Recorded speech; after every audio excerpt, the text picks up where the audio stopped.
Are we recording? Okay, we're recording.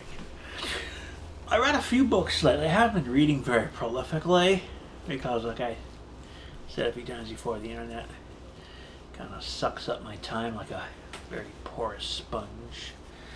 But I got this book at the Half Price Books about a year ago, maybe a little more than a year ago. Sketches of Young Gentlemen, which is like it's Dickens. It's kind of like Sketches by Boz, which I also bought recently but I haven't read yet. It's just like a series of his like humorous magazine articles that he wrote at the beginning of his career when he was in his early 20s. I think he started off as like kind of like a court reporter or a reporter on like parliamentary procedures or something. I don't remember, but he started off reporting. I guess he's a newspaper reporting on things, and I guess people notice his humorous bent and encourage him to focus on that. And that's how he got involved with writing fiction. He would he would write novels like in installments in magazines, and that's how the writers made their money back in those days. They didn't have like any kind of strong copyright laws or anything like that. So what you did was you wrote a novel in installments through magazine publications. You got paid per installment for that, and then after it ran its course, you would like get another book deal to publish the novel in its entirety. And that's about back in those days, it's like people could steal your stuff all the time, and it could be reprinted like in a different country or something like that, and you wouldn't get any royalties or anything like that. You think like writing is a bad economic venture nowadays? Back then, it was terrible. So I was reading the Sketches by Boz, and a lot of humorous little stories, like observational humor about various sociological phenomena. Yeah, may I interrupt? Victorian England. I'd like to ask about, since you know about this, book advance. What? Money. It's money you live on while you're writing a book. Yeah, I don't know. I don't know if they had that back in the old days. Is that what it's called, book advance? Or? Well, now they'll give you advances like say some big shot publisher reads something you like, and you're like, wow, this is like gold, baby. I tell you what, man, I'll give you like $100,000 if you promise me your next book. It's like, okay, and you take the guy's money, then you're under contractual obligation to write him a book he can publish. I don't know if they did that back then. I highly doubt it. There wasn't the money in publishing as there is today, even though publishing was the main entertainment media at the time. Yeah, well, that's what I'm wondering too. If way back then the publisher would give you money, to pay your rent or your mortgage and your groceries and your heating bill and water bill. I imagine they must have given you something. While you just sit home and write and write and write. Some kind of promissory advance. But yeah. I mean, it certainly wasn't anywhere near the insane amounts of money that publishers give out to up-and-coming writers these days. Nowadays, if anyone wants to make any money in writing, you have to go through Hollywood, like screenplays I didn't, and crap like that, which isn't really art at all. I didn't know that nowadays the publisher would give them a lot of money. I thought maybe it was just barely enough to pay their rent and get groceries so they could stay home and get it done so they wouldn't have to hold down a job. I think back and take in those forever days, to get it done. In those days, most of the people that wrote for a living, unless they were really, really talented and kind of made a big splash early on, like Dickens did, because he had very, very obvious talent, very young, and so he wasn't considered much of a gamble. I think most people who made their money by writing were like people that were kind of already well-to-do and had money in the family, because when you look back at a lot of these older writers from Victorian days on through like Edwardian times, they didn't really put out an awful lot of work. A lot of them only wrote maybe a small handful of books, and there's no way, especially back then, they could have made a living on that small of a literary body of work. So obviously they had their independent fortune they lived off of. But anyway, so I was reading the Sketches of Young Gentlemen, and in this book, one of the later things was a preface to this biography of Joseph Grimaldi, which I read this one as well. Apparently, this guy Grimaldi, he was a famous clown. I mean, like, he was like, I don't know what you could compare him to, but he was like a phenomenon, especially like in Europe back in the early 19th century. He was the toast of England. He was a national treasure. And I think he made, I think during the peak of his career, if I can remember, I think he made like nearly, I need to take notes at, like about £2,000 a month, I suppose, which is an awful lot of money back in those days.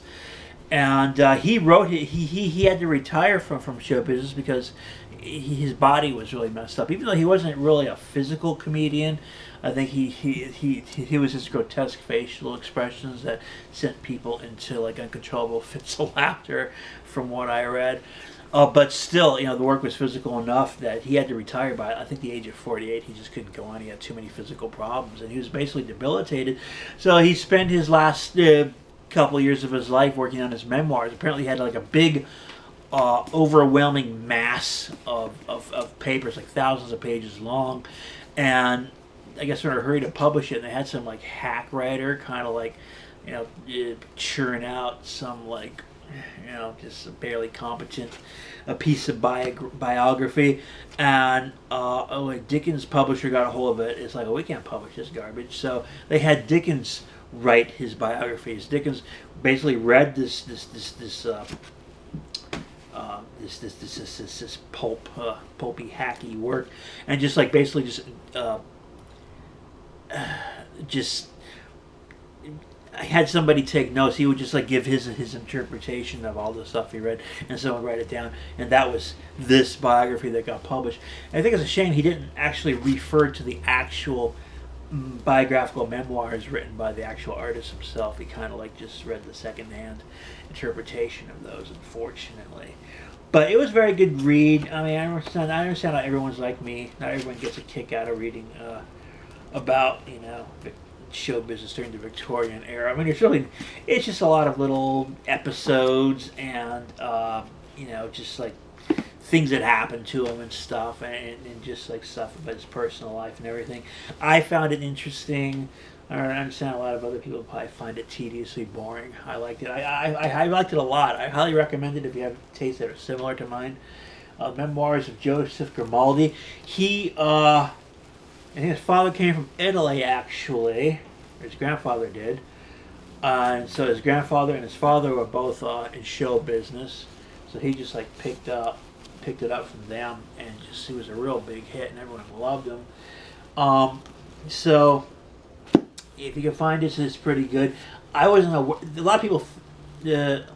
I thought, was in the impression Dickens just like edited this book, because according to the introduction I read in that Sketches of Young Gentlemen, he implied he just edited the book. But like I said, he actually rewrote the book for publication. So basically, I guess it is a work of Dickens. And then I read those books, and then I haven't actually finished it, but I started reading this book. It's Complete Ghost Stories of Charles Dickens. There's a lot of these kinds of books out there, just like selections from Dickens, like repackaged into like a work of their own. It's got like stories from like Christmas Carol and some of his magazine writings, and any chapters that dealt with ghosts from any of his novels. Oh, so it's all fiction. Oh yeah, it's all fiction. It's all fiction. I thought maybe that was written. I didn't know who wrote that. I just saw the title, and I thought maybe it was supposedly real life accounts. Now, like I have a book by Montague Summers. I've had it before, but I never read it, and I got another copy of it recently. I'm going to actually read it this time. Montague Summers wrote a series of non-fiction books about the supernatural, about witchcraft, about vampires, about werewolves. But I got this one book called The Supernatural Omnibus, which is a selection of fictional pieces about ghosts. He was like really big into the occult and everything like that. And I really I read all his books. I really liked his work because he reads this you read this stuff and it's like he really believes that stuff. He believes that there were actually werewolves and vampires, and it's all the result of a pact with the devil, or like demons occupying dead bodies and things like that. So there's he has sort of pseudo scientific basis for all this kind of stuff. Don't get me started on Haiti. Haiti out voodoo, And voodoo magic. But yeah, so. Legend has it what they made a pact with the Satan, get all the French out of Haiti, and we'll have voodoo be the national religion if Satan would get the French out. I thought it was because after the French Revolution, this sort of egalitarian fervor spread to even the French colonies and colonial holdings, and they, in a fit of humanitarian egalitarianism, declared their slaves and field workers to be equal with them. And once the Negroes saw that the French felt this way, of course, they started rising up against them and slaughtering them wholesale. I didn't know there was any kind of deal with the devil involved, but based on the way they behaved, it wouldn't surprise me. So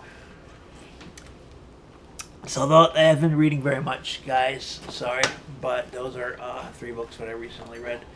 And so I'm started reading a few more books, and so maybe I'll have more, if I can discipline myself to spend less time online.